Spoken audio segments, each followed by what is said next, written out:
Rallye Cayman started its life with us as a stock 987, snowdrifting in New Hampshire.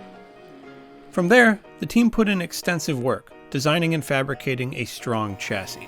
And most recently, Nate refreshed the motor. Now the project focuses on improving the transmission and getting it performance ready, which is why we're starting at the differential. So a little bit about OS Giken. One of the things that I like about them is that this is a really well-built differential. I believe this one has 18 or 16 clutch plates in it. So a lot of friction surfaces, and then they're actually tunable too. So we can actually send this back to them, and for $150, they will open it up and they will sort of tune the lockups and all of the different ramp angles and all the things that really make this diff so special. And so for a racer, it gives them sort of that factory level tunability on the differential, but at a really fraction of the cost. Kind of a cool crossroads you don't often see anymore in motorsport. So really appreciate what they're doing with this. So looking at this differential, I'm going to flip it over. So basically it's looking just like this. So you can see the drawing I very quickly drew, but this width from here to here should be 110, just like this one, and it was actually 107. So we have to move this out a little bit. So to do that, we can take this little spacer and we put that on there. All right there, 110 millimeters. So now let me measure across the other way. So have to use a clever use of a straight edge here. This is a little bit harder to measure. Oh, look at that. 100.48 millimeters, and I have 100.5 millimeters on here. Now I'm confident this diff is going to fit in this gearbox properly. It's good news. That makes me happy.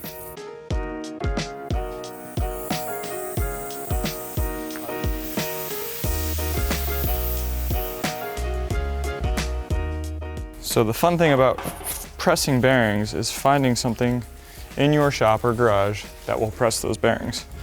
Right now, I think this is our best bet. We want to press only on this inside race. This guy will actually push on the inside race, and I can put this on top and extend it down. Let's put this on. We will bring it over to the press, and let's push it in. Tight on that outer bearing, not pressing on it, so I can spin it and make sure it's not. I'm spinning that bottom one to feel that little spacer plate. Should get tight right about now. Give it one extra little pump. Still got some movement there. So we're pressed all the way down. Whee! Excited. We're gonna do the other side. When you hear the wood start making noise, you know you're all the way down. So spin the bearing, make sure it's good. We'll do the same thing on the other side.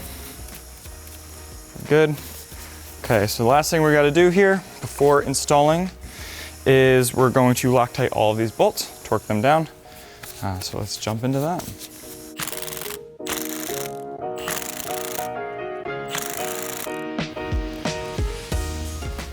All right, we'll let that dry up.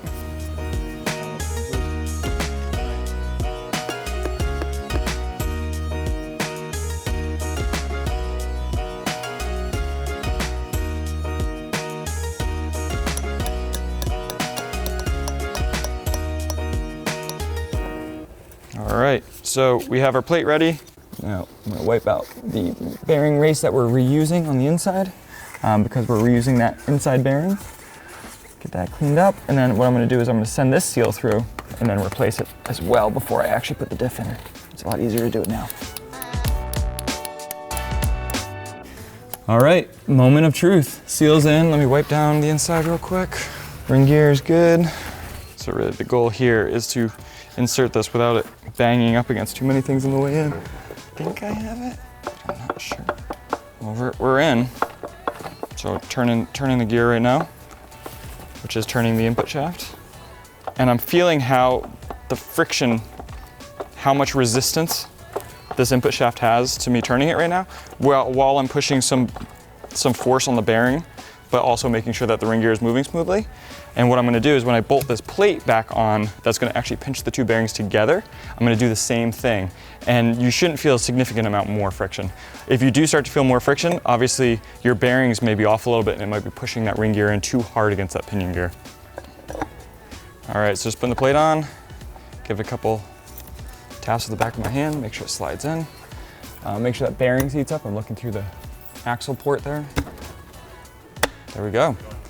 Kind of just squeezing that tight. Oh, feels really good. See our drive is spinning around, so we're good to go. Put the bolts in and send it. So now that Nate has put the OS Giken LSD into our 987 Getride transaxle, I'm gonna walk you through the shifter and we're gonna try to make the shifter better. Personally, as a BMW fanatic, I look at all this cable stuff and all this bracketry and all this plastic bushing stuff, and I don't understand any of it. I see a lot of room for improvement in here, so we're gonna try to make it better. There's some pretty crazy stuff on this transmission, like, I don't know who is the boss of Porsche in 2008, but dude, get your boy. What's going on here? what we're gonna be installing is the function first billet cable ends. So what these do is, this cable end has a small, as I said, a small plastic bushing, and it's in this plastic frame. Now what we're gonna do is we're gonna remove this plastic bushing, keep the outer frame, and then this billet will fill in that and replace it with a nice, I think it's a Delrin or some sort of polyurethane bushing that goes over the shift ball. So that should reduce a lot of play and increase longevity.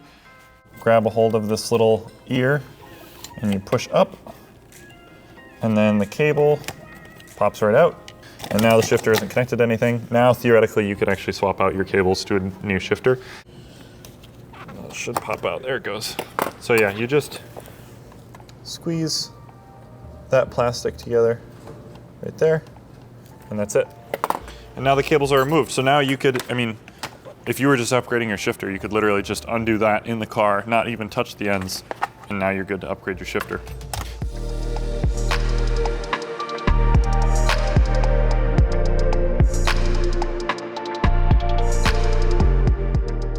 All right, let's see how well I can follow instructions. Remove the things. We did all that. Hold on a second. I already can't follow instructions. Oh, this is the back side. Wait a minute.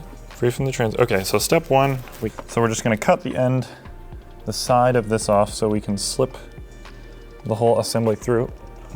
Should be able to just push it out. And there you go. That's the old kind of cup, ball and cup, compared to the new one, which is gonna be Delrin with aluminum with a cotter pin. There's two types of cable ends. There's a square end and a rounded end. The rounded end needs these little fingers to protrude into it to take up the space. The squared off end actually just fits the profile of this piece. So this is just gonna go right in there snug like that. And that's a gorgeous fit. And that'll go together like that. Tighten that down. All right, let's get that in there. Put a little bit of grease in there. This is the linkage assembly that sits on top of the transmission and has a whole bunch of archaic stuff going on. This will be a great example to show you how these pop off. So you just grab a screwdriver, do that. You basically just get under there, wedge it, done. And then this has the same ends. So we're just gonna cut these out and remove the internals and then just replace it with the billet.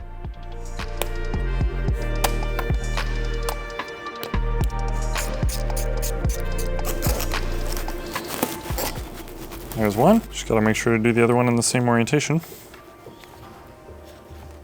This will be a great example of how this is gonna go on the trans, but we're gonna do it on the bracket so you can see it really easily. So this is where the linkage attaches to. And don't forget to grease it. It's gonna go in like that, and then it should snap. Very nice. So it will hold itself in place because there's a little spring clip in there, but then we're gonna make it extra secure with this cotter pin. So just like that. We'll just put in the second one, and then, so we'll just fold this over. So there you go. That's the whole thing. And yeah, that does move really nicely. I'm gonna go ahead and assemble all of this onto the transmission, and then I can show you our next big issue to deal with.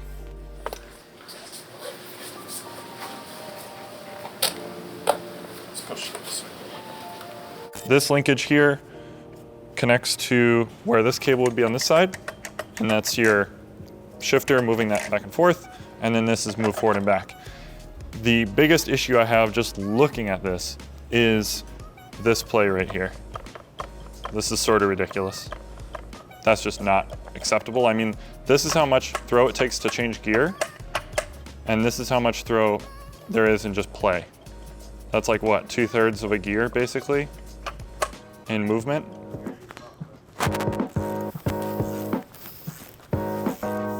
Before we do anything serious to this, I'm actually gonna pop this back off because I don't wanna send angle grinding debris into this guy.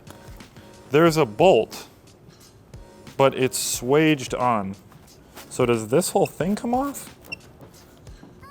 No, it can't because it's pinned.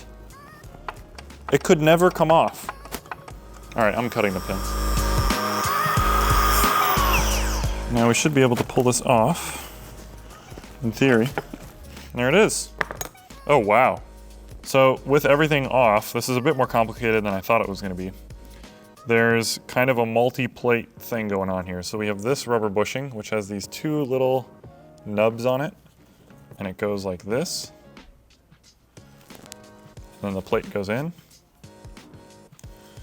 And those little bushings are the bushings for this direction. And then there's this little, second little rubber piece, and that goes like this.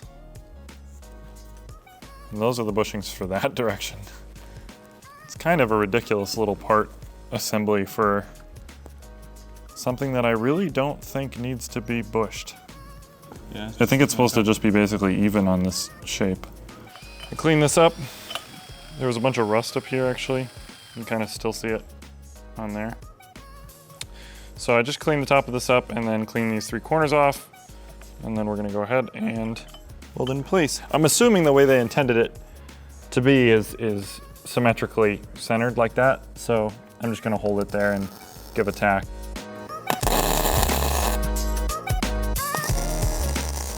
The Cayman solid shifter mod. Dude, that's so much better. That's hilarious. Grinding and paint makes me the welder I ain't.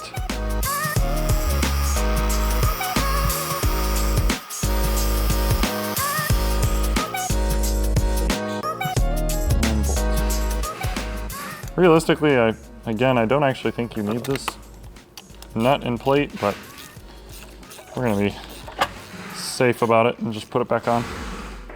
But that's it. Oh, feel that now. So all this does is add shifting weight. It literally doesn't go to anything in the transmission. It's just a flywheel. We can remove the flywheel. I mean, we would just remove this linkage. There it is. One eternity later. Oh, no, it's a blind hole. Next time you talk about weight reduction, Cayman folks, Just take that off. just take this off. So yeah, there you go. Way more direct. And now, there's maybe, I think that's 2 millimeters, maybe less, of play. I'm gonna pull on this and you can see it just barely move. And that's all the play we got. If I pull on it really hard, so that is 500% better than it was, and we got rid of this squeaky, rattly flywheel. So I think that's about as direct of a shifter feel as you can get. It is the stock shifter that came in our 987 Cayman. I'm assuming it's totally original, and it is fully plastic bushed. So there's a plastic bushing here that the whole shifter rides on. There's another one here, but we are also going to fit possibly one of the coolest parts of the interior. This is a 997 GT3 shifter. I genuinely haven't looked at it yet. You can see straight away that this has these metal bushings and it's a metal carrier. That's the shifter. So we're gonna go ahead and install this. And I think that this shifter, coupled with the cable modifications, the linkage modifications, and the actuator arm mods, and deleting the flywheel, is gonna be, I mean, that's the best possible Cayman shifter. but it's pretty Oh angsty. yeah, that's solid. If you've ever been on one of those like a rental go-kart and everything has just been worked in a little bit too far maybe, that's what this feels like. That feels very precise. GT3, I present to you race car.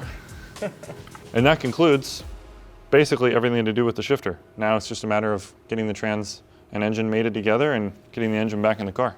Let's do it. All right. So the first thing we're gonna do before we actually take this engine off and put it up here is we're gonna actually finish up the gearbox stuff, which is changing out the throwout bearing, clutch fork, all the stuff in here. If you buy the clutch kit from STB Euro, it will have all the components you need to do this. Yes, you can reuse some of them, but it's really good to have it, because the last thing you want to do, open up your engine and transmission and find a clip's broken. It's going to keep you from finishing the job. You can see we have an O-ring, we have the little clip there, we have the throwout bearing itself, very important piece. Definitely suggest replacing the throwout bearing. We have the entire fork mechanism.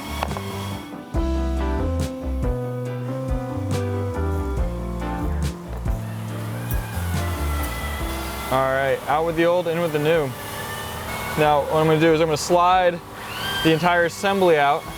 Now, if you have a bad throwout bearing, you're gonna hear it, especially when the clutch is depressed. You're gonna hear like a whir, whir, whir of that bearing pushing on it. But it's certainly something when you have the engine out or the transmission out or whatever, why not replace it? So, taking the new throwout bearing. New throwout bearing, basically making sure we're lined up the exact same way. Slide it on there, and then it should just clip in like that. Allows it to slide back and forth, center itself. All right, so now let's pop this little retainer out right here, and we're gonna replace the little slider, which is this guy. And this is what the bearing actually rides on right there.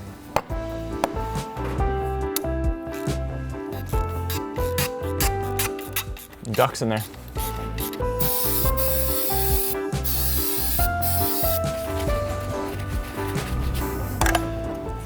Wiggle it free. As much of a pain as that is to get out, the fact that it makes changing the seal that much easier makes it worth it. Buy this part.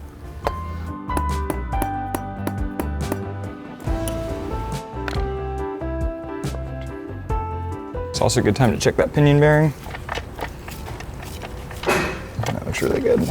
Definitely want to get that O-ring nice and lubricated. You also want to lubricate the shaft all the way up into the splines, because that seal is going to have to slide over all of it, and you don't want the seal getting damaged on the install. So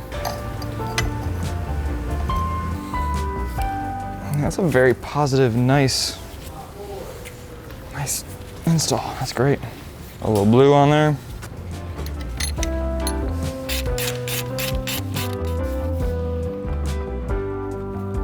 We have our new clip, we have our new pivot. Slide the pivot in place. Uni side twist, yep.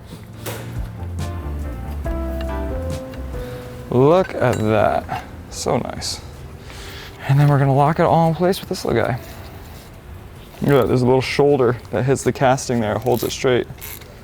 I was holding it straight before, and then as soon as I got it close enough, it holds itself straight. So there we go, we have a working clutch. So what's gonna happen here is right where my finger's coming through, that's where the slave cylinder is going to act. That's gonna push, and every time that pushes in, it's gonna push on the pressure plate, releasing the clutch, and then right there, it's going to be engaged in the clutch. Release, engage, release, engage. Final, and maybe the most satisfying part of this whole job is going to be to put the stub axles back in, and this transmission is fully ready to be reinstalled to the engine.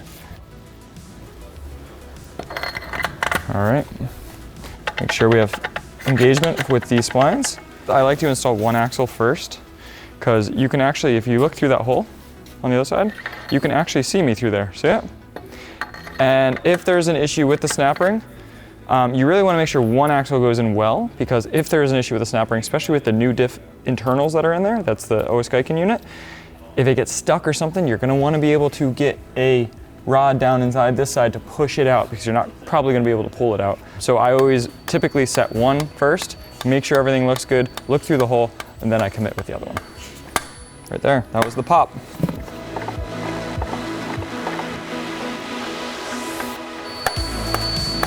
You ready? And you will see one telling sign of a limited slip. When I turn this one this way, the other side is going to turn the exact same way. So I'm going right this way right now, and I go this way. See, they're locked together. And then I'm gonna go get the cherry picker and we're gonna pluck that thing and put it on the table. So the transmission is ready to go back in the Cayman. Next time, we'll be mating the engine and trans together, finishing up a few maintenance items on the motor side, and getting the refreshed driveline back in the car.